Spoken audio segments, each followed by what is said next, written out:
Allah Subhanahu wa taala menceritakan tentang kaum Lut di dalam surah Asy-Syu'ara ayat 165 sampai 166. A'udzubillahi minasyaitonir rajim. Atatuna adz-dzukrana minal 'alamin wa tadharuna ma khalaqa lakum rabbukum min azwajikum bal antum qaumun 'adun.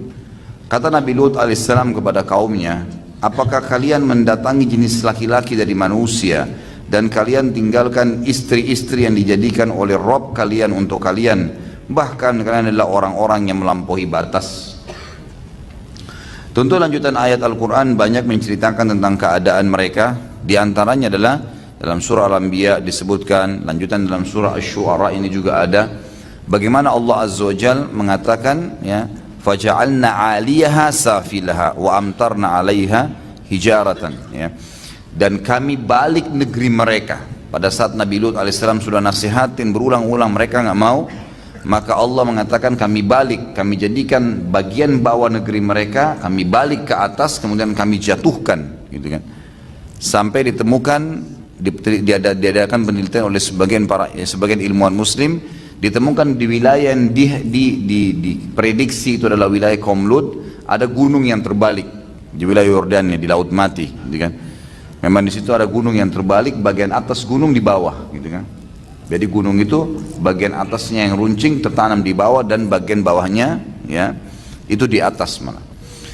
Dan Allah Subhanahu wa taala setelah membalik mereka, ya, dinaikkan ke atas lalu dibalik dengan hikmah Sang Pencipta, lalu kemudian dilemparkan dengan batu-batu dari api neraka sehingga menghancurkan mereka, gitu kan, sehingga menghancurkan mereka. Begitu pedih siksaan yang Allah Subhanahu wa taala siapkan bagi orang seperti ini. Kaum Lut awalnya bermula dari mereka bercanda satu sama yang lain. Bagaimana kalau seandainya kita coba lampiaskan biologis kepada sesama laki-laki? Bercanda. Satu dua orang berbuat, tidak ada yang ingatkan. Lalu Nabi Lut alaihissalam diutus kepada mereka untuk meluruskan itu. Setelah menyebar, mereka mulai memperebutkan anak laki-laki yang wajahnya mirip perempuan. Subhanallah, fitrah mereka suka perempuan sebenarnya, gitu kan? Tapi bodohnya ditinggalkan fitrah itu. Cari laki-laki yang memang punya wajah mirip perempuan, lalu mereka memunculkan syahwat mereka di orang-orang ini.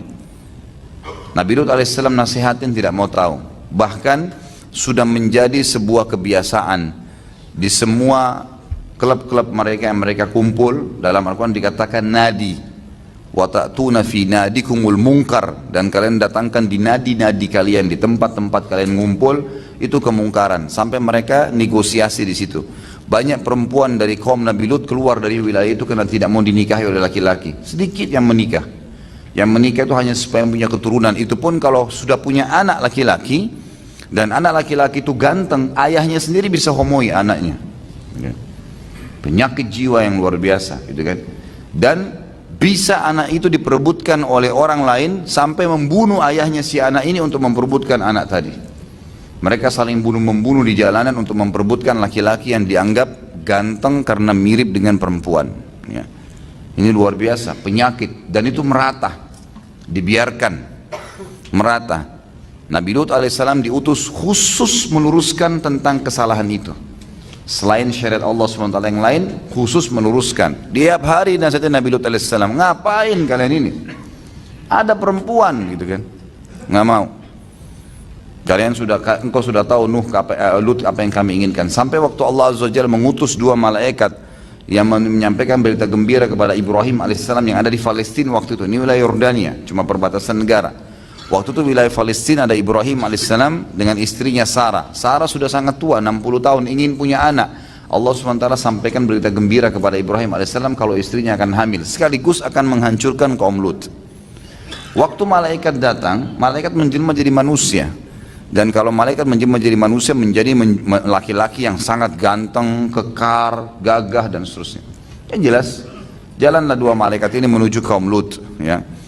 Begitu tiba di kaum Lut, mereka sudah saling, ya, memberitahukan satu sama lain kalau ada orang lain datang nih. Ada orang lain dari luar wilayah mereka, ya, ini akan masuk. Waktu sebelum masuk malaikat ini, Nabi Lut kan selalu nasihatin tuh, nggak boleh, gini, begitu. Mereka sendiri tahu kalau perbuatan mereka tuh buruk, nggak baik. Sampai mereka mengatakan, ya, keluarkan Lut dari wilayah kita ini. Innahum unasun yatatahharun. Karena mereka itu manusia-manusia suci. Kalau kita ini kotor, gitu bahasanya. Mereka tahu perbuatannya itu buruk, nggak normal, nggak ada kenikmatan, tidak ada keturunan, gitu kan? Tidak ada dalam syariat, gitu kan? Tidak ada sama sekali, nggak ada manfaatnya sama sekali, gitu kan? Cuma syaitan menghiasi seakan-akan mereka punya kenikmatan, luar biasa tidak ada kenikmatan, gitu kan? Hilang. Allah jadikan kenikmatan fitrah pada lawan jenis, gitu. Sedangkan pada lawan jenis saja kalau zina tetap haram, apalagi ini, ya, bukan dengan lawan jenis, dosanya double. Pelampiasan biologisnya sendiri sudah salah, dosa, lalu sama lawan sesama jenis juga dosa sendiri. Subhanallah, malaikat ini masuk, kan? Setelah mereka menolak dakwahnya Nabi Lut alaihissalam, Nabi Lut berdoa kepada Allah, ini apa jalan keluarnya ya Allah, berikan solusi. Allah utus malaikat, datanglah malaikat ini. Begitu masuk pintu gerbang, mereka semua satu kota, satu negeri itu tiba-tiba saling menginformasikan ada tamunya Lut, orangnya ganteng-ganteng nih. Ikuti dari belakang, sampai dalam kisah dikatakan diikuti dari belakang semuanya, ribuan, memperebutkan nih tamu nih. Sampai tiba di rumah Nabi Lut alaihissalam. Nabi Lut begitu diberikan salam menyambut mereka, Nabi Lut sudah lihat kaumnya di belakang pada ngumpul depan halaman. Ngapain kalian di sini? Hai Lut, kau sudah tahu apa yang kami inginkan. Tamumu ini buat kami homoseksual. Kata Lut alaihissalam, kalau seandainya saya punya kekuatan, saya akan bantai kalian ini. Dalam Al-Quran dikatakan, ila ruknin syadid, kalau saya punya satu kekuatan saja, saya bisa bantai kalian, saya akan habisin kalian. Luar biasa. Tamu nih, ini loh anak-anak perempuan saya. Nabi Lut alaihissalam kebetulan punya beberapa orang anak perempuan. Nikahi mereka, lampiaskan dengan cara yang benar, yang Tuhan kalian sudah ajarkan. Tetap jawabannya, kau sudah tahu Lut apa yang kami mau, kami nggak mau anak perempuanmu. Lalu dua malaikat ini, Nabi Lut belum tahu nih kalau malaikat. Lalu mereka mengatakan, dua malaikat mengatakan, wahai Lut, tidak usah kamu khawatir, kami utusan Tuhanmu, mereka tidak akan bisa menjangkau rumahmu ataupun kami, mustahil. Dan janji ancaman mereka sudah datang, besok pagi mereka akan mati. Bukankah subuh sudah sangat dekat? Malam ini keluar semua, bawa orang-orang beriman bersama kamu dengan keluargamu yang beriman kecuali istrimu. Ternyata istri Nabi Lut alaihissalam ini, ya, mendukung kaumnya Nabi Lut untuk homoseksual. Dan Allah sebutkan dalam Al-Quran, illa ajuzan fil gabirin, kecuali ajuz, seorang wanita tua istri Nabi Lut alaihissalam yang memang gabir. Gabir itu dalam sebuah tempat di rumah, biarin aja dia, tinggalin.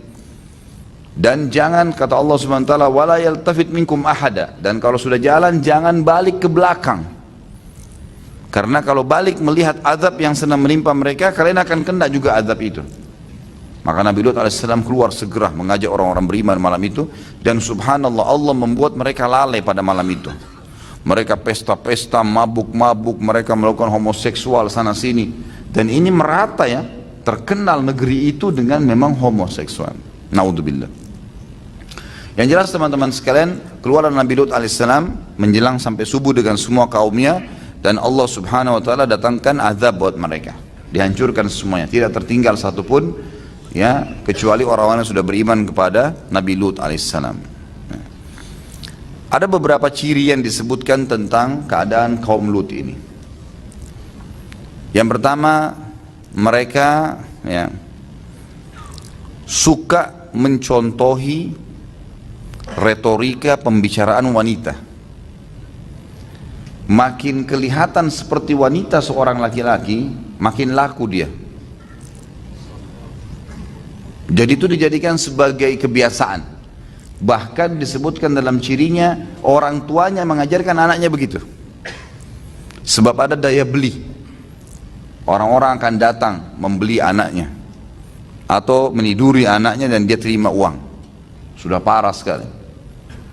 Jadi itu ciri yang sederhana sekali, dan ini tidak boleh ada di tengah-tengah umat Islam. Nanti akan saya sebutkan faktor-faktor penyebab tadi munculnya kelainan seksual ini, diantaranya homoseksual dan lesbian, dan ini harus kita jauhi teman-teman.